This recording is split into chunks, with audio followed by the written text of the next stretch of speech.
Hello, everyone, and welcome. I'm Grace Hatfield with EHS Daily Advisor, and thank you for tuning in to today's episode of Faces of EHS. This is a segment where we feature environmental health and safety professionals and highlight their journeys and hear their thoughts about EHS trends and issues. Today, we are joined by Dustin Heacox, who is the Senior EHS Coordinator at Inpro. So, hi, Dustin. How are you today? Good, thank you. Good. So, can you tell us a little bit about your position at Inpro and what you do as a company? Yes, so at Inpro, I'm the safety guy. I like to say safety guy, honestly. I mean, there's so many different hats we wear in safety, but I'm pretty much involved with everyday tasks to long-term tasks with EHS programs, to working with employees on the floor, new employees, you kind of name it. I dibble and dabble into it. So it's pretty good. And then as a company, we do a lot of manufacturing.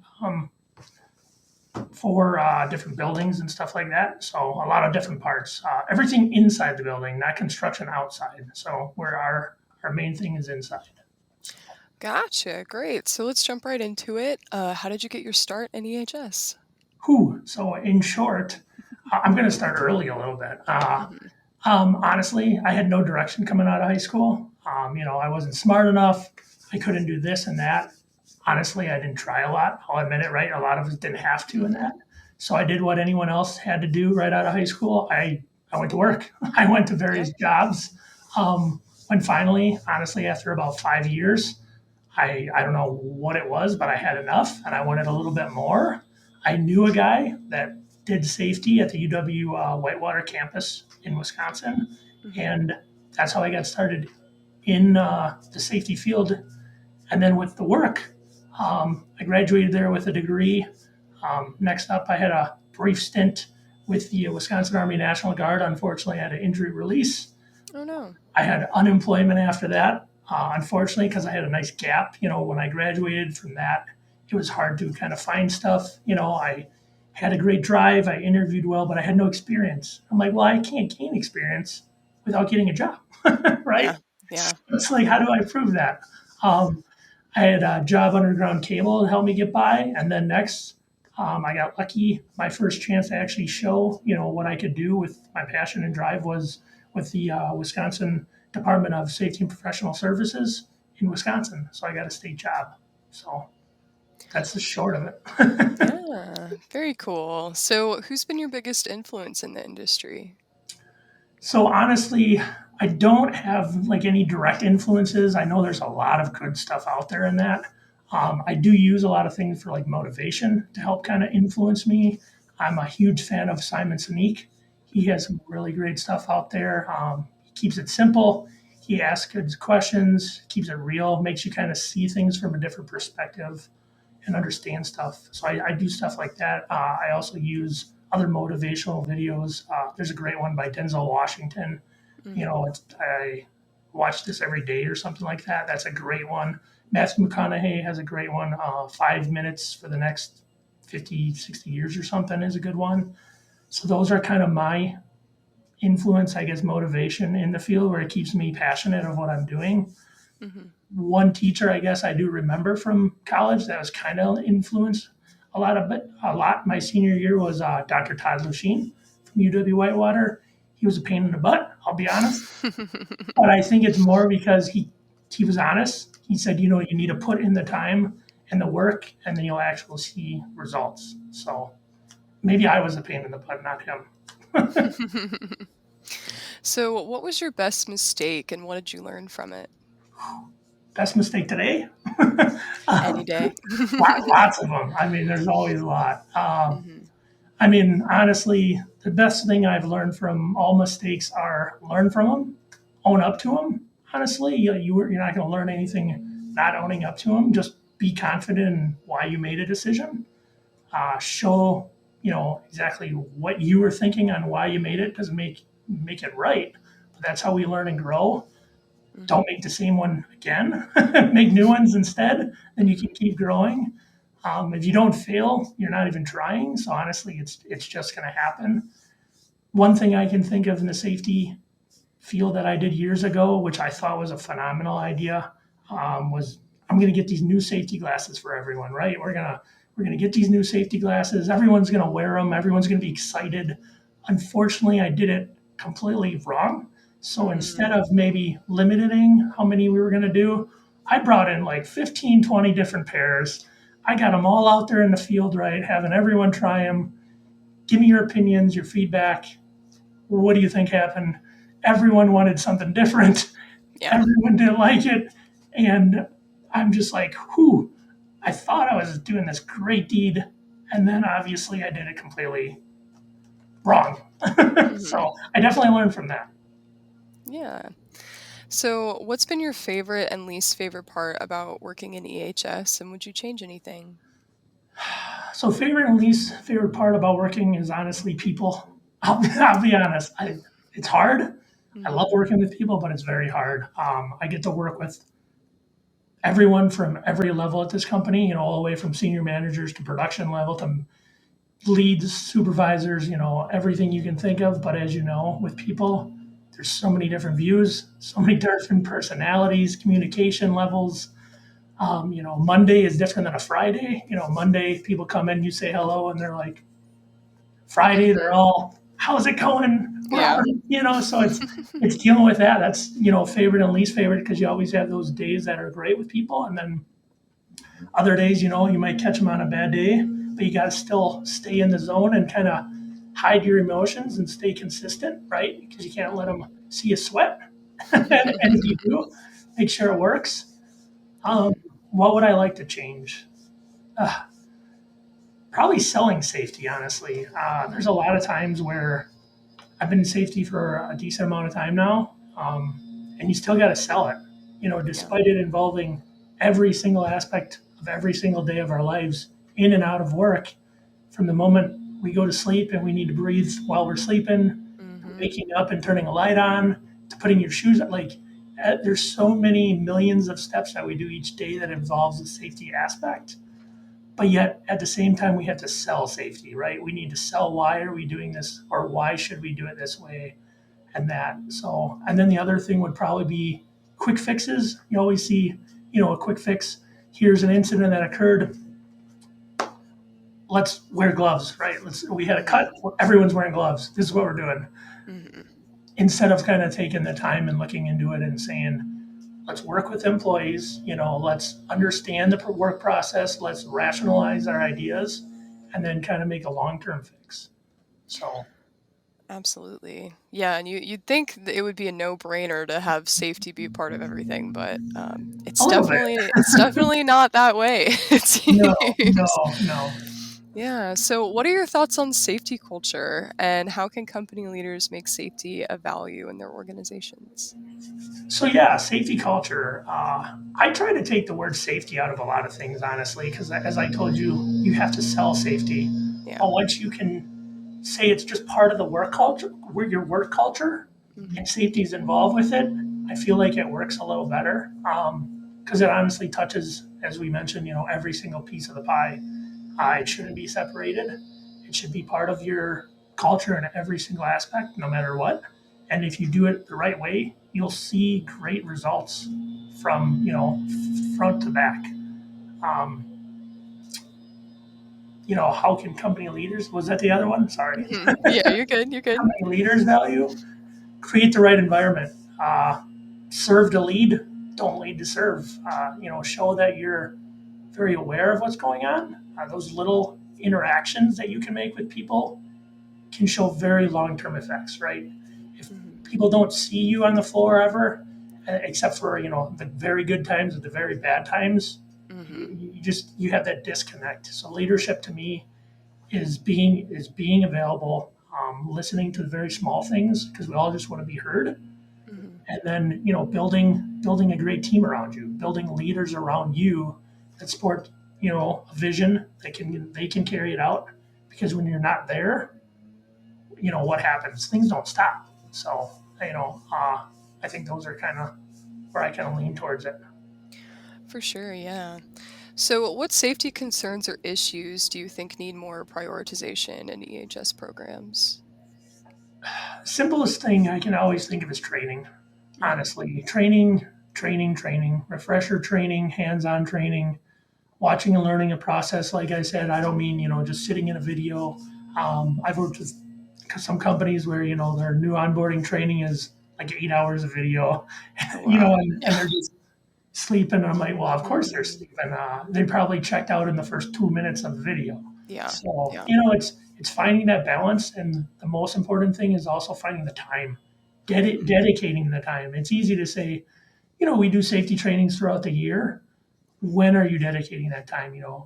Production never stops, right? Production's never going to stop. So in hands, technically, safety's never going to stop. But Mhm. we always make time for that production. We always make time for those meetings, all those things moving forward. But we very seldom make the time to let's look at it from a different perspective, a safety perspective. On our processes in place. What are we doing exactly? Because unfortunately, I always think of the scene from Dumb and Dumber. The most annoying sound in the world. So that's when people hear the word safety. They're just Mm. like turned off, right? It's oh my god, it's common sense. And then unfortunately, usually when something occurs, then you'll get that very angry face or the very puppy dog face of now we need you. What could we do? Mhm. Let's be proactive. Let's get ahead of it, by literally being on the floor, learning from those doing it, and then training, refresher training. So, you know, uh, there's a million examples of professional athletes, singers, anyone in any profession, those that are very good at it, they refresh, they retrain themselves, over Mhm. and over. Very good speakers are always speaking. They're trying to learn. Singers are trying things. That's called refresher training. Mhm. Just Yeah, because they're good doesn't mean they don't do anything about it. They're constantly doing the same thing over and over. So for sure. Yeah. It's all about being preventative in yes, safety. Yeah. yes. Um, so what will be the impact of environmental, social, and governance principles on the EHS industry? Yeah. So this one's honestly a tough one for me. Hopefully, to me, it's just greater accountability. Mhm. I love the word accountability. I know a lot of people don't. I Yeah. mean, it's a tough word. How do we make change? Unfortunately, it's simple accountability. But I'm hoping, with the ESG, accountability, communication, and responsibility. Those are things that are going to change.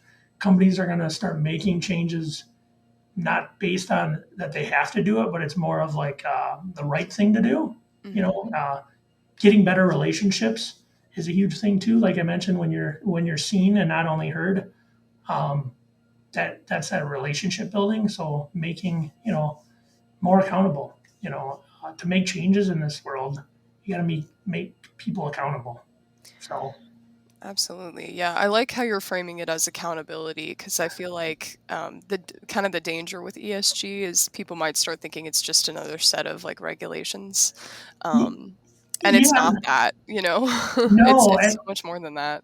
and that's the hard part because when I think of that too, when I see it, I kind of see the regulations too, and I always think of Hmm. like ISO, ISO the standards where Hmm. you should be doing all this stuff, but now there's this certification that's showing and making you do it, and it's like Hmm. we don't want to make you do it. We want to make you see why you should be doing it. Precisely. It's Yeah. going to make it better for your employees, which is going to make your production better. Your Hmm. quality is going to be improved. Like it intertwines. Don't just do it because we're telling you to do it this way. Do it because it's going to help in many ways. But you're right. You always look at it and it looks like that a little bit. It does. Hmm. Yeah, for sure. So, how will new safety technologies influence the work being done by EHS professionals? There's so many different ones out there. Hmm. And some are easy to use, some are hard to use. Unfortunately, like anything, yeah, there's always cost to some of them, so a lot of them ain't going to be used, as quickly, especially with smaller companies, because it's very hard to, afford those different changes. Hmm. The biggest thing to me is the increased communication again and increased data. So, we can today's technology, we got these things, right? We can literally Hmm. connect to anyone at any moment. which is phenomenal to discuss anything. If an incident occurs, someone can reach out to me, call me by my phone. We can do FaceTime. They can literally show me, the incident area. They can talk to me about anything instead of waiting Mm-hmm. days or weeks by an email or something. So that part is awesome. The new technologies and anything that we can incorporate with safety. Mm-hmm. That's nice. The increased data is also nice. Unfortunately, the only downfall I always see is understanding the data. When Mm-hmm. you have so much data, how do you actually interpret it? How is Yeah. it looked at? And I always think of recordables, right? This company has 10 recordables. Well, that's high. That's extremely high. But then you got to start asking all the questions, right? How many employees work at this company? Mm-hmm. What type of injuries do they have? Um, were they new employees? Were they restricted duty, lost time?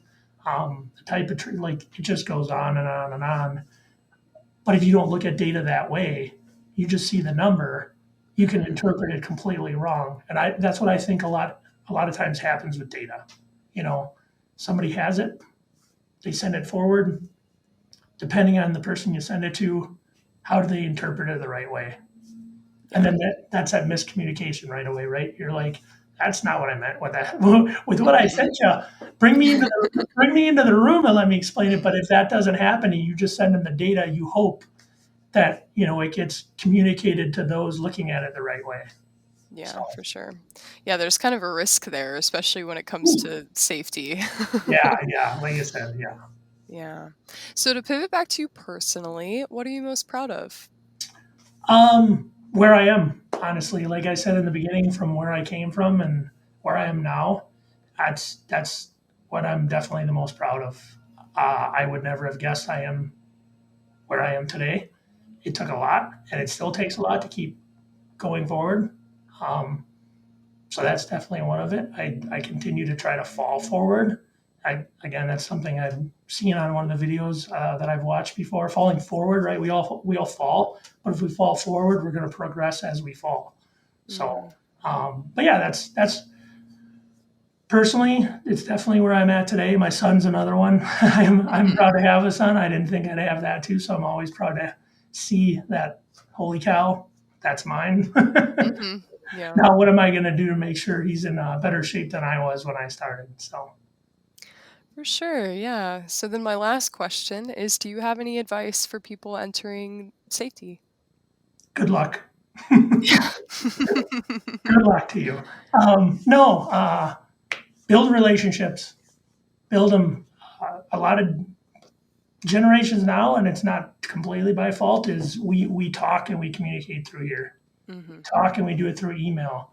We don't have the like we're doing right now. We don't do one-on-ones. I personally like going to anyone one-on-one in person. Then next, if it's not in person, I'd like to do a Teams meeting where we're at least face to face. Then the Mhm. next step, you try to get away, but unfortunately, um, a lot of it is now done through text. People can text great, send emails great, we do this other stuff, but they're not building that raw relationship with people. And that Mhm. to me is very important, especially in the safety world. Because, like I mentioned, I work with everyone in this company. Um, I think if I only sent emails and I didn't walk around and I Yeah. never know, I don't think I would have those relationships. And that's the people who make me look good work here. It's Mhm. not me, it's them. And if I don't work with them directly, I'm not going to be able to do, what I can do. So I say do that. Never stop your education. Definitely keep learning. There's always something to learn. I try to constantly do that. If it's continuous improvement stuff I'm learning, um, work comp, project management, I'm trying to learn Lean Six Sigma, anything. Just try to learn a little something here and there. Take on new challenges. Don't reinvent things right away. Mhm. Sometimes the processes are good. Look at them. Maybe they can be improved, but don't like start them from scratch because it takes a long time to do that. Mhm. You know, be creative and then, get support. So, and make mistakes because it's going to happen. Well, great. Thank you so much for your time. I'm really grateful to have had this opportunity to get to know you and hear your insights, and I'm sure our audience is going to love everything you have to say. I don't know about that, but I appreciate it too. All right. Well, thank you so much. Of course.